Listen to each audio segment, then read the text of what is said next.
নমস্কার বন্ধুরা, আমি রীতা বাঙালি কুক হাউসে আপনাদের সবাইকে স্বাগত জানাই। আজ আমি আপনাদের সামনে আবার একটা নতুন রেসিপি নিয়ে চলে এসেছি। এটা হলো পিঠের রেসিপি। শীতকালে কিন্তু পিঠে খেতে খুব ভালো লাগে, আর শীতের সময়ই কিন্তু আমরা পিঠে বানিয়ে বানিয়ে খাই। তো এই পিঠেটা হলো সুরুচি পিঠে, আর অনেকেই বলে দুধ দুধ পিঠে, আমরা কিন্তু এটাকে বলি টানা পিঠে। তো এই যে আমি এখানে চালের গুঁড়ো নিয়ে নিয়েছি। এটা হলো আতপ চাল আর ভাতের চাল একসঙ্গে কিন্তু মিক্স করে আমি কিন্তু গুঁড়োটা করে নিয়েছি। চালটা প্রথমে ভিজিয়ে নিয়েছিলাম, তারপরে চালটা ভালো করে আমি জলটা ঝরিয়ে নিয়েছি। জলটা ঝরে মিক্সিতে করে পিষে আর চালের গুঁড়িটা আমি বার করে নিয়েছি। এটা হলো ভাতের চাল আর আতপ চাল, দুরকম চালে যদি ভিজিয়ে পরে পিঠেটা করা হয় তাহলে কিন্তু খুব ভালো হয়। চলুন আমি কিভাবে বানাবো আপনারা দেখতে থাকুন। আর আমার এই রেসিপিটা যদি আপনাদের ভালো লাগে তাহলে কিন্তু একটা লাইক আর পাশের বন্ধুদের বেশি বেশি করে শেয়ার করে দেবেন, আর সাবস্ক্রাইব করতে প্লিজ আপনারা কিন্তু ভুলবেন না। কড়াইটা আমি গ্যাসের মধ্যে বসিয়ে দিয়েছি। এখানে কিন্তু আমি এই গ্লাসের মাপে 2 গ্লাস জল দিয়ে নেব।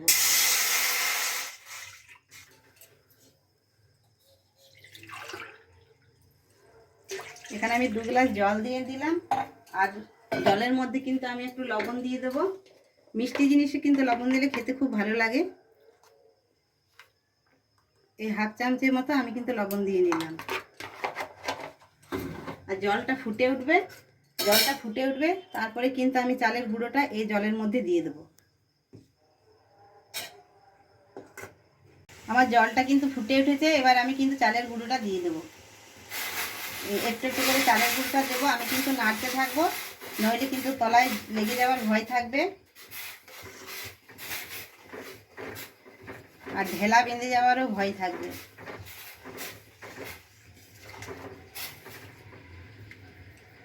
চালের গুঁড়োটা আমি দিয়ে দিলাম।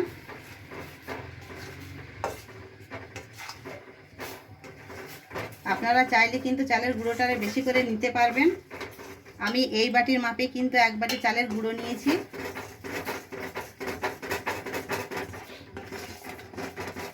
আর এটা ফুটন্ত জলে দেওয়ার কারণ হলো যে আমার চালের গুঁড়োটা ভালোভাবে সেদ্ধ হয়ে যাবে, তাহলে কিন্তু পিঠেটা খুব ভালো হবে।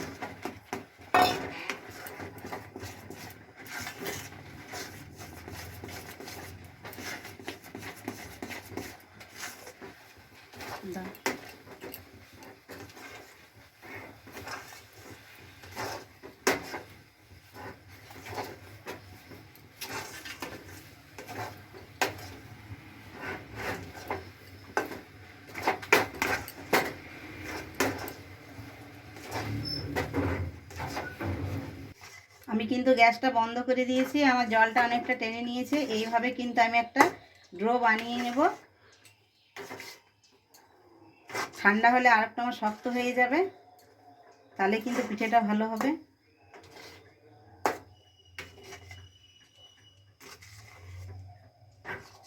দেখুন বন্ধুরা, আমি কিন্তু গ্যাস থেকে নামিয়ে নিয়ে চলে এসেছি। আমার পুরো কিন্তু হয়ে গেছে এই ডোটা। আমি কিন্তু এবার একটা থালার মধ্যে ঢেলে নেব।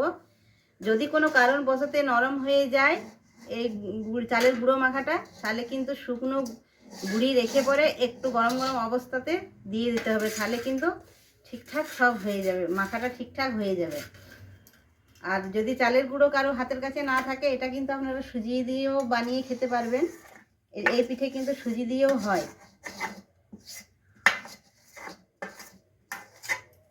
এটা কিন্তু আমি ভালোভাবে একটু মেখে নিই, চটকে ভালোভাবে মেখে নেব।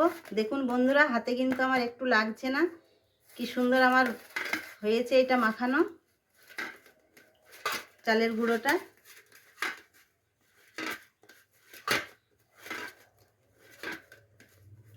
আমার একদম পারফেক্টভাবে তৈরি হয়ে গেছে। এরকম পিঠেগুলো বানিয়ে নেব।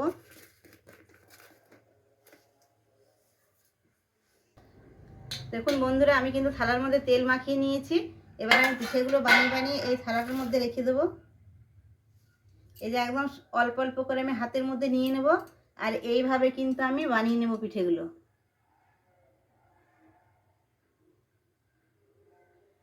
এটার নামই হচ্ছে টানা পিঠে। হাত দিয়ে টেনে টেনে বানাচ্ছি বলে এটাকে আমরা টানা পিঠে বলি। পিঠেটা কিন্তু খেতে খুবই ভালো লাগে।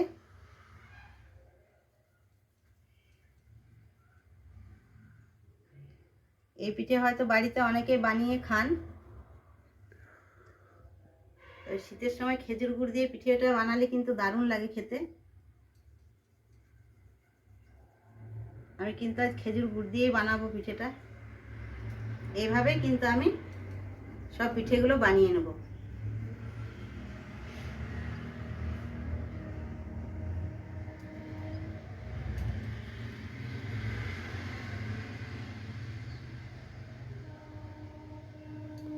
এই যে বন্ধুরা, আমার কিন্তু পিঠেগুলো কমপ্লিট হয়ে গেছে। এইভাবে কিন্তু আমি সব পিঠেগুলো বানিয়ে নিলাম। এই যে পিঠে, এখানে এক থালা আমার পিঠে হয়েছে। কি সুন্দর পিঠেগুলো দেখতে লাগছে। আর এখানেও কিন্তু পিঠে বানিয়েছে আপনাদের দাদা। দেখুন কি করেছে, এগুলো যে পাপড়ির মতো বানিয়েছে কিছুটা এইভাবে। আপনারা চাইলে অনেক রকম ডিজাইন করতে পারেন। চলুন দেখুন বন্ধুরা, আমার কিন্তু দুধ একদম ফুটে উঠেছে। দুধটা ফুটে উঠেছে, এবার আমি 1 চামচা মতো ঘি দিয়ে নেব। এই দুধের মধ্যে ঘি দিয়ে দিলে কিন্তু আমি যখন পিঠেটা ছাড়বো তখন তো একটার গায়ে আর একটা পিঠে লেগে যাবে না। ওই জন্য এই পিঠে, পায়েস, যে কোনো জিনিস করলে পরে কিন্তু একটু ঘি দিয়ে দিতে হয়। এই পিঠেগুলো আমি এবার আস্তে আস্তে সব ছেড়ে দেবো।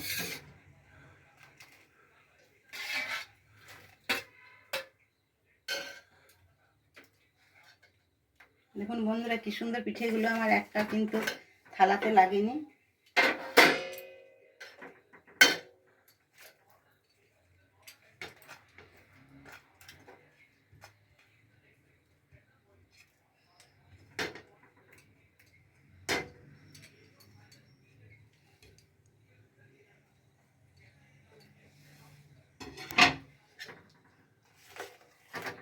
এইভাবে কিন্তু পিঠেটা আমি নাড়তে থাকবো, নাহলে তলায় কিন্তু লেগে যাবে।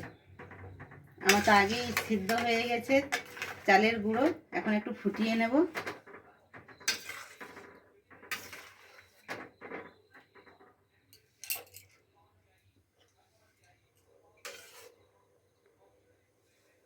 দেখুন বন্ধুরা, আমার কিন্তু পিঠেটা হয়ে গেছে। পিঠেটা কিন্তু আরেকটার সঙ্গে আরেকটা লাগছে না। কি সুন্দর আমার পিঠেগুলো হয়েছে। আর একটা আমি কথা মিস্টেক করে ফেলেছিলাম। এখানে কিন্তু আমি 200 গ্রাম চালের গুঁড়ো নিয়েছিলাম আর 500 গ্রাম দুধ নিয়েছিলাম। এই পিঠেতে কিন্তু দুধ বেশি হলে কোনো ক্ষতি নেই, দুধ বেশি হলেই কিন্তু ভালো। যত দুধ হবে এই পিঠেটা ততই খেতে কিন্তু স্বাদ লাগবে। আর এখানে আমি কিন্তু খেজুরের গুড় নিয়েছি। এই গুড়টা কিন্তু আমি গলিয়ে নিয়েছি। এখানে আমি গুড়টা দিয়ে দেবো। এখানে আমি 150 গ্রাম মতো গুড় নিয়েছি। গ্যাসটা অফ করে দিলাম। ফুটন্ত অবস্থায় যদি আমি গুড়টা দেবো তাহলে কিন্তু ছানা কেটে যাবে দুধের মধ্যে। ওই জন্য আমি একটু পরে এই গুড়টা দেব। এই যে গুড়টা আমি দিয়ে দেবো। অল্প অল্প করে আমি কিন্তু গুড়টা ঢালবো।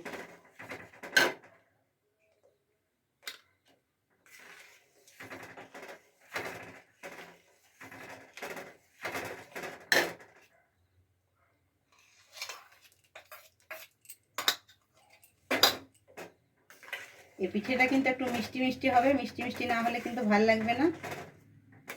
আর খেজুর গুড় দিয়ে এই পিঠের স্বাদই কিন্তু অন্যরকম হয়। দেখুন বন্ধুরা, কালারটা কি সুন্দর এসেছে। এবার আমি আর একটু গ্যাসটা চালিয়ে নেব, চালিয়ে একটু ফুটিয়ে নেব। তাহলে কিন্তু আর ছানা ফাটবার ভয় থাকবে না।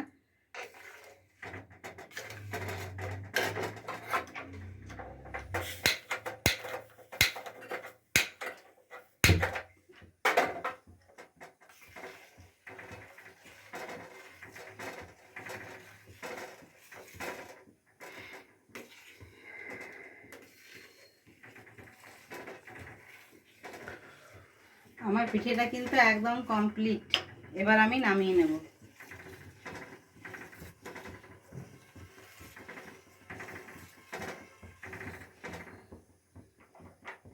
দেখুন বন্ধুরা, আমার পিঠের রেসিপি কমপ্লিট হয়ে গেছে। আমি গ্যাস থেকে নামিয়ে নিয়ে চলে এসেছি। আর পিঠের কালারটা কি সুন্দর দেখতে লাগছে। খেজুর গুড় দিয়ে খেতেও কিন্তু খুব ভালো লাগে। আর আমার এই পিঠের রেসিপিটা যদি আপনাদের আজ ভালো লেগে থাকে তাহলে কিন্তু একটা লাইক করে দেবেন। আর পাশের বন্ধুদের বেশি বেশি করে শেয়ার করে দেবেন। আর কমেন্টের মাধ্যমে জানাবেন যে কেমন লেগেছে। আর আমার চ্যানেলটাকে আপনারা কিন্তু সাবস্ক্রাইব করতে ভুলবেন না। আর বেশি বেশি করে সাবস্ক্রাইব করবেন। আর আপনারা কিন্তু আমার চ্যানেলটাকে সাবস্ক্রাইব করছেন না, সাবস্ক্রাইব করলে কিন্তু আমার উৎসাহ বাড়বে। আবার নিত্য নতুন ভিডিও নিয়ে আমি আপনাদের সামনে চলে আসব। আর আপনারা ভালো থাকুন, সুস্থ থাকুন। নমস্কার।